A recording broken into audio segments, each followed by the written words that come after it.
Boyfriend of 3 years blacked out and cheated on me and told me, and I don't know what to do. My boyfriend and I have been together for 3 years now, and we have always communicated and trusted each other, and have thought we were endgame. Our arguments are short and usually just us explaining why we are upset about something and work to address it together. He's had problems with drinking and done a lot of dumb things, not to hurt me but around his friends, when he's blacked out before, and they usually just find it funny. Usually when he drinks, he doesn't have a limit to know when to stop himself, and I used to be fine with it. BC, he wasn't aggressive or mean to me but noticed it was getting worse. Currently, I'm across the country and we haven't seen each other in 4 months BC of COVID.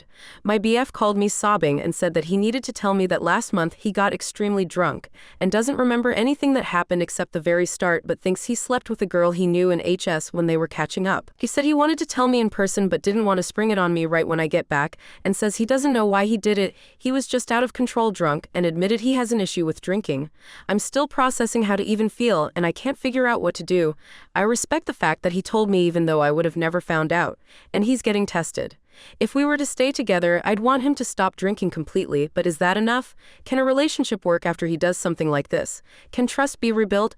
Please give advice. I'm so confused and hurt, and aside from this, our relationship has been incredible, and I thought he was the one. Relevant comment and OOP's response to them. I know this sounds off topic, but does anyone else find this friend of his creepy for taking advantage of a blackout drunk person? Op replied, thank you for this input because I was thinking about this too. I asked him today and he said she was supposed to be DD for her and a friend, but changed her mind late in the night and was definitely less drunk and was the one who initiated. But he said he still doesn't want me blaming her because he still had an active role in it. Update, hey all, it's been a really long time since this post, and I haven't ever given an update. Figured I'd post if anyone was ever in a situation like this, and wanted to know how it turned out. We are now 4 years past this incident and have worked through this together.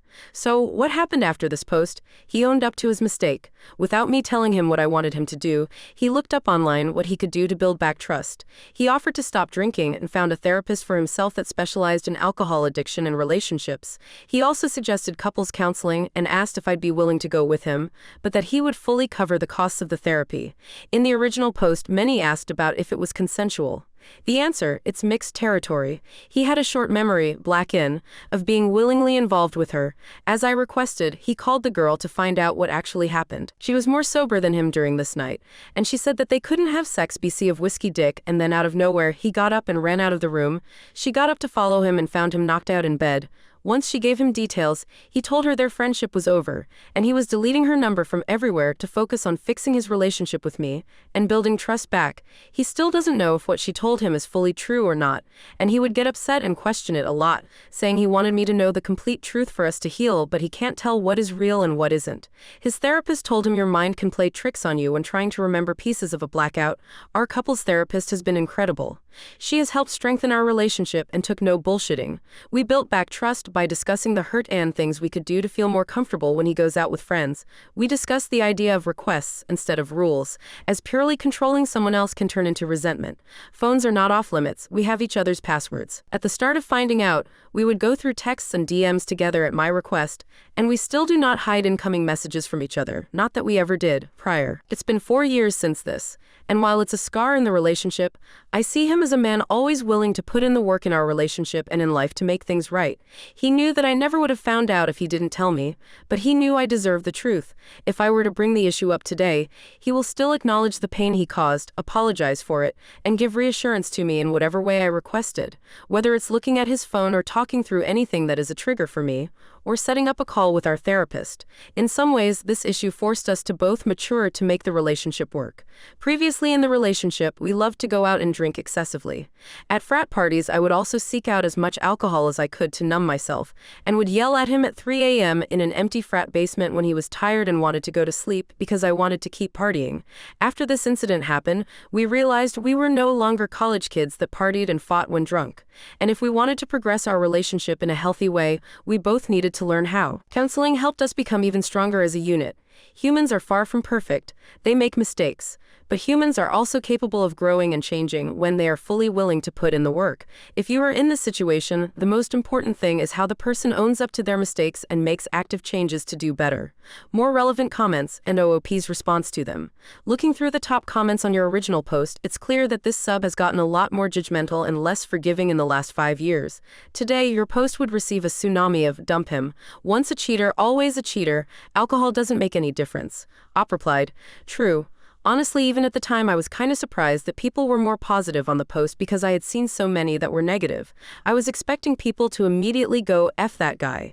He also felt so much extra guilt because he was looking through posts to try to find out how to be worthy of forgiveness. And there are so many people that claim once a guy cheats, they're trash and unworthy of any type of redemption. It took him a long time to be able to forgive himself as well.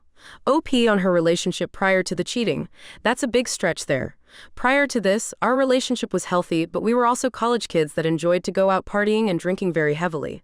That comes with consequences. Health, friendships, relationships, school, etc. The only arguments we ever had, not many, but they did happen, were when we were very drunk. Once we started to grow up and experience our 20s, 26 now, we matured enough together to realize we needed to make changes if we wanted to be better. I checked his phone maybe twice. The rest of the time now I just have his password, so if he wants me to text his friends when he's driving or do something when my phone is out of reach, I can. Also, couples therapy isn't bad at all. Therapy is a great tool for individuals to overcome trauma and issues. Couples therapy is a great tool for two individuals to learn to handle these issues better together, as they aren't in your mind and don't know what you're going through. Someone else said, not to go all whataboutism or anything, but the guy was blacked out and taken advantage of when too drunk to consent. Alcohol issues? Yes. Cheating, if you count Saw as cheating then I guess so, but come on, the guy was assaulted and on top of that has to be the one to pick up the pieces of it in his relationship. I hope for his sake that therapy was focusing on helping him process it too, and not just about him being a dirty cheating liar or something. Op replied, yeah, I do agree. The incident at hand was extremely complex. It's considered Saw because if you're drunk, you can't consent, even though he didn't say no and he partook. But also he can't really remember most of it because he was blacked out. At the same time, that doesn't excuse someone in a monogamous relationship from having multiple drunk hookups and claiming it isn't cheating as a result. In therapy, we talked about it as a breach of trust and where to go from there. That this was the only time I'd be willing to move on from this, and if something like this ever happened again, I'd be done. This included a lot of discussions mainly around alcohol, as I truly believe this never would have happened sober.